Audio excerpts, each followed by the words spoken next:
真的，一模一样。阿拉善盟、阿拉善左旗的演训场地，除了228公园之外，就博爱特区对齐。个人研判呢，是给无人机的飞手来做训练用的。无人机根本是查打的利器，共军在构筑新的方式。辨识到101大楼无人机就可以对总统府做斩首作战，他有这个副案，那时候他到这个地方来，就知道是什么位置。以色列他进攻加沙的时候，也是做模拟地形来训练。朱日和基地所用的训练，红军、蓝军这样的作战，兵在哪里站就在哪里训，是部队已经训练好，随时 stand by。待命就地点来实施攻击，要有多少的实力才能支持？军事是政治的延伸，对，有这个准备，多少实力可以支持台湾叫板的能量？我具备这个能力，那你不要逼我用这个能力。大家也不必惊慌了。Ladies and gentlemen, welcome the host. 朱日和基地演习里面出现了总统府啊，这是15年的讯息啊，看起来朱日和基地这个准备呢，一直都在推进哦。之前我们也跟郑基文总编啊也聊过朱日和基地哦，最近他又搞了一个新的，博爱特区呢有87%项啊，说实在很厉害。为什么？因为这个是在内蒙古啊，他把那个接扩做出来了，然后最近有卫星航照去照了，跟总统府地下通道呢进行模拟啊。这个呢是几年前我们就已经知道，但是越来越加的清晰啊，这是军事迷所发现的，在这个推特的平台上面呢，就发现阿拉善盟阿拉善左旗的演训场地呢，出现那个街道地图啊，竟然跟我们总统附近街道地图非常的相似啊。长期关注这个共军的这个军迷们就甚至呢做了一些标线，发现呢，哎呀，除了228公园之外，几乎都可以跟博爱特区对齐啊。那这就不是搞笑了哈。不过必须说啊，阿拉善左旗的布设的场景比较像是炸靶的场景所以到底是怎么样的一个状况呢？那这个就是所谓的阿拉善左旗，他就做了一个场景的模拟啊，然后我们还去做一些标定啊，你看这个接扩这个是总统府的这个接扩在这里，好，那这个接扩是这样，好，这里真的，一模一样大家看到这一条斜线就是这里这个斜线进来，那这里拉过来就是就是这里拉过来，哇，这不得了了，这是巧合吗？当然不是巧合啦，任何一个军事投资或者是训练场地的建设，一定有他训练的一个目的在。那这个为什么做成这个样子？你看我个人研判是给无人机的飞手来做训练用，因为如果说战斗机来讲的话，不太可能，也不需要飞到总统府上空来再做攻击嘛。它大概导弹的射程大概从现在都有这个100-200公里以上，所以在外海就可以对我们实施做炸射。那但是有一种武器，它是希望飞手来练习的，就是像这个样。我特别要讲就是如果各位有坐过飞机的话，应该都知道。或者是说我们看 Google 地图嘛，街景图，从上面往下面看，跟我们从地面上面看，那个角度不一样，你看到的东西就不一样。那以前来讲的话，我们跟空军协同作战的时候，我们都会跟空军这个飞行员讲，我们这边容易辨识一个地标，譬如说桥梁，对，譬如说哪一根烟囱或哪一栋大楼，让飞行员可以看到那种，他才看得到。你刚才讲说什么路他不知道，他不知道在什么地方，有很可能会攻击到我们自己。那实在都没有的时候，我们要在地上铺设布板，那布板用白色的布铺成一条，然后这个指的方向，让飞机从上面可以看下来，有一个梯形的一个白色的布，他从这个东西。他看到以后，我们再告诉他说，你向东边或者是多少方向、多少米位方向，然后多少距离都是敌人所在的位置，不然很容易飞机会炸到自己人呢。他如果说是没办法辨识来讲的话，你敌我交战，他没有一个很明确的辨识来讲的话。他就很容易攻击到自己人，所以我用这张图来讲大家知不知道？像我们台北市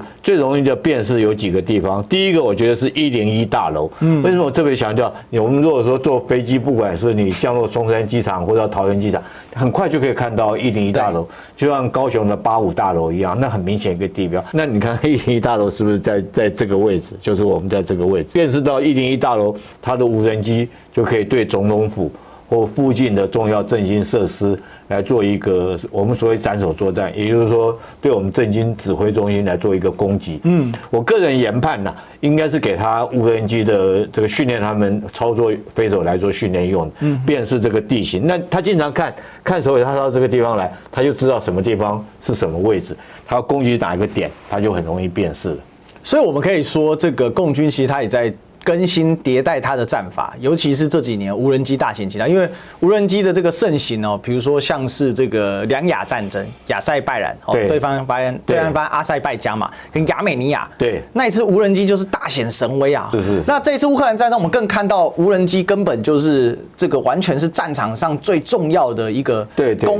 查打的利器，不管它是蹲存的查还是打，那。这个就等于说，共军开始在构筑新的方式，因为其实这个我一开始以为它是跟朱日和基地在一起，后来发现它是在内蒙的另外一处，所以这个是专门来练无人机的，这跟之前搞那个总统府那个地面攻坚作战的功能是不一样的。不一样。上次总统府那个图像哈，其实在军队训练里面这是必要的。为什么我们不只是说，光解放军有这种模型训练？我不知道各位知不知道，就是以色列他进攻加沙的时候，他也是做了一个模拟的地形来做这种训练。所以军队里面这种训练很重要，因为你一旦到了战场，到那边这个士兵心里头都会很紧张嘛。那在这种东西都有些动作你必须要直觉式的。我看到这个场景，我就知道右边有一个坑道，会有一个地洞，会有一个掩蔽物，我马上就可以利用。这就非常清楚了。对，你到这边你练习熟了以后，这个士兵来讲的话，他如果说是真的要对这个目标攻击来讲的话，他到这边他就很熟悉那种场景，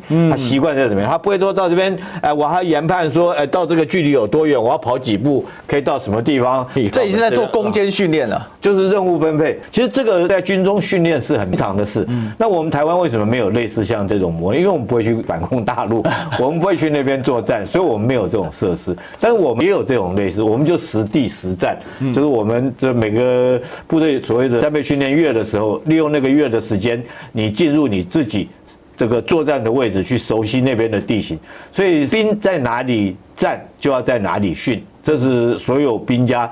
必须要了解，而且一定会做到的一项基本的功夫了。那这个朱日和基地其实它所用的这样的一个训练，据说是非常扎实的，然后他们有很强的这种台湾叫甲敌连嘛，那他们就是红军蓝军嘛这样的作战哦。那将军怎么观察呢？他们这种作战是真的要对台湾进行攻战，还是斩首行动用，还是它其实是一个非常综合型的各种状况它的演训？我特别要说哈，其实部队本来就是要为战而训嘛，就是说你是一定要作战你才去训练。那训练的目的，你当然要结合实战来做。那现在来讲，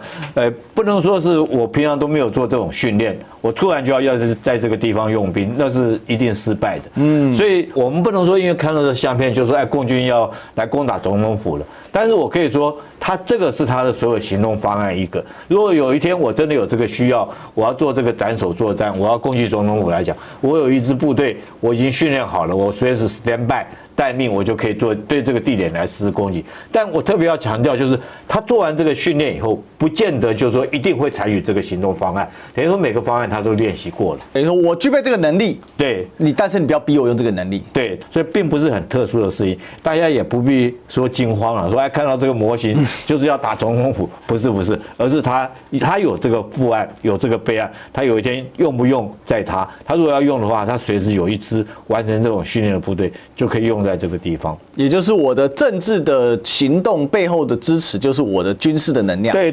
这句话讲得非常好。我特别要讲啊，克劳塞维兹也讲类似这种话哈，他讲的是军事是政治的延伸，所以到底要有多少的实力才能支持对岸他的这个准备嘛？那也有多少实力可以支持我们台湾叫板的能量啊？那民进党政府当然它是分开的啊，我政治叫板很大声哦，但军事准备是多少，我们可以一一来检视。